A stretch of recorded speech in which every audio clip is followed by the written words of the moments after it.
देश के अलग अलग राज्यों में प्रांतवाद इस कदर सर चढ़कर बोल रहा है कि ना तो वो किसी व्यक्ति की उम्र देखते हैं, ना ही किसी महिला की इज्जत और सम्मान की उनको फिक्र होती है।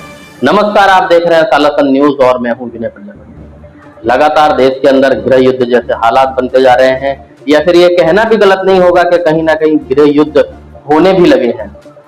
आए दिन आप सोशल मीडिया पर इस तरीके की वीडियो देखते होंगे कि कहीं राज्यों को लेकर प्रांतवाद होता है तो कहीं भाषा को लेकर, लेकिन वो सरकारें आंखों में पट्टी बांधकर और कानों में रुई डालकर बैठी हुई हैं, जिन तक ये बात शायद ना तो पहुंच रही है, या फिर पहुंचने के बाद भी उनके दिमाग में एक चीज बैठ चुकी है कि ये जो मोहरे हैं देश के अंदर, ये सिर्फ चुनाव में अंगूठा लगाने के लायक हैं। बाकी इनकी इज्जत और सम्मान के हक की बात करना हमारे अंतरदायित्व में नहीं आता।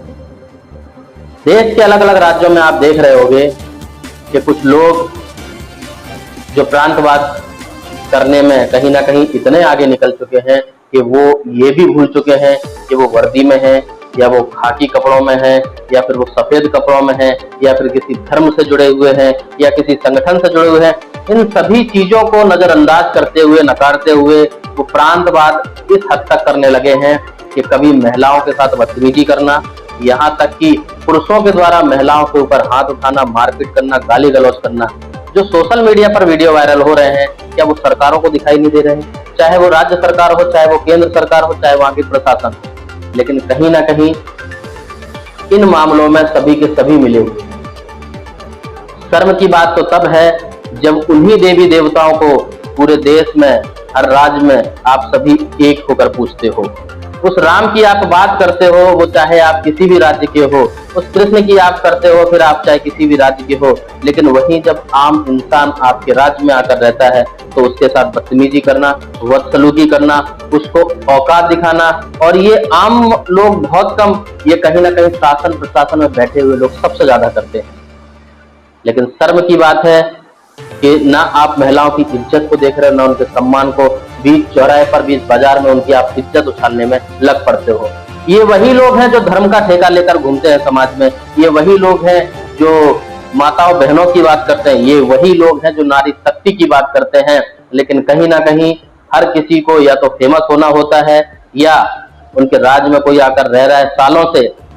कई लोग ऐसे हैं कि वो किसी अन्य राज्य से आकर दूसरे राज्य में रहने लगे, वहां के रहवासी हो गए हैं, तो उनको उस नजरिए से देखा जाता है। कोई अन्य व्यक्ति जो 10-20 सालों से रह रहा होगा, उसको अलग नजरिए से देखा जाता है। क्या देश की सरकार को ये चीज पता नहीं चलती?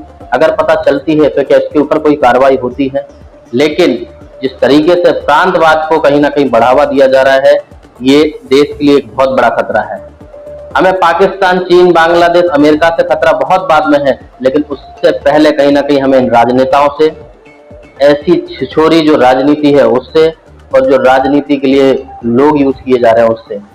सबसे बड़े शर्म की बात तो तब सामने आती है कि जो धर्म के ठेकेदार हैं, जो समाज के ठेकेदार हैं, वो भी अपने आंखों में काली पट्टी बांधे हुए हैं, कानों में रुई डाले हैं और मुंह को फेविकॉल से चिपका कर रखते हैं। किसी भी संगठन के द्वारा अभी तक इन प्रांतवादियों के लिए ऐसा कोई शब्द यूज नहीं किया जिससे कि इन चीजों को रोका जा सके।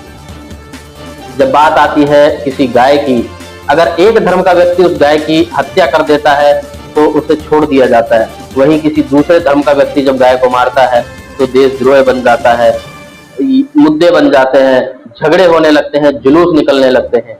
यानी कि सारे के सारे मुद्दे सिर्फ और सिर्फ राजनीति से जुड़े हैं।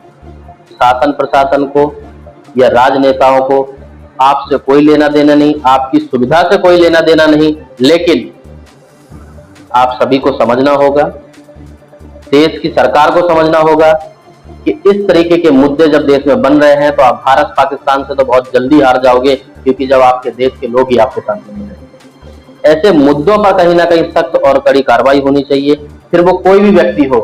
क्या शासन प्रशासन ऐसे व्यक्तियों से डरता है, या फिर शासन प्रशासन में बैठे हुए लोग ही इस तरीके के प्रांतवाद को बढ़ावा देते हैं? जांच का विषय बनता ही नहीं है, क्योंकि लगातार सोशल मीडिया पर वीडियो वायरल हो रहे हैं। किन राज्यों की बात कर रहा हूँ, शायद अधिकतर लोग वो चीजें समझ रहे होंगे, लेकिन वो धर्म और समाज के ठेकेदार, कहीं ना कहीं आपको शर्म आनी चाहिए क्योंकि कुछ समय तक आप लोगों को बेवकूफ बना सकते हैं, उसके बाद जब इंसान जाग जाता है तो कहीं ना कहीं आपको भी वहां पर मुंह की खानी पड़ती है। देश की एकता, देश की अखंडता, राष्ट्र प्रथम की बात होनी चाहिए। कई राज्यों में तो हिंदी भाषा को ही बैन करने की बात चल रही है। जहां पर देश की सरकार बात करती है कि राष्ट्रभाषा हिंदी है, वहां पर कुछ राज्यों में हिंदी का विरोध तक होने लगा। शर्म की बात है, उसके बावजूद भी चाहे वो राज्य सरकार हो चाहे केंद्र सरकार हो, ऐसे लोगों के खिलाफ कोई कार्रवाई नहीं करती। और यहाँ तक कि जब ऐसे लोग देश विद्रोह में उतर आते हैं, उसके बाद वो राजनीति में भी आते हैं और ऐसी भी कई बातें अभी समाज में चल रही हैं। लेकिन कहीं ना कहीं इस तरीके से मानवता को शर्मसार किया जा रहा है। समाज में रहने वाले हर एक वर्ग के व्यक्ति को जो बेइज्जती महसूस करनी पड़ रही है, वो सरकारों को समझना चाहिए। नहीं तो वो दिन दूर नहीं जब देश के अंदर गृह युद्ध होने लगे और कहीं ना कहीं हमें उस वक्त इन चीजों पर सोचने और विचारने का समय भी नहीं मिले। फिर जल्द हम हाजिर होंगे ऐसी खबरों को लेकर। तब तक आप जुड़े रहिए हमारे साथ, देखते रहिए साला संदेश। जय हिंद, जय भारत।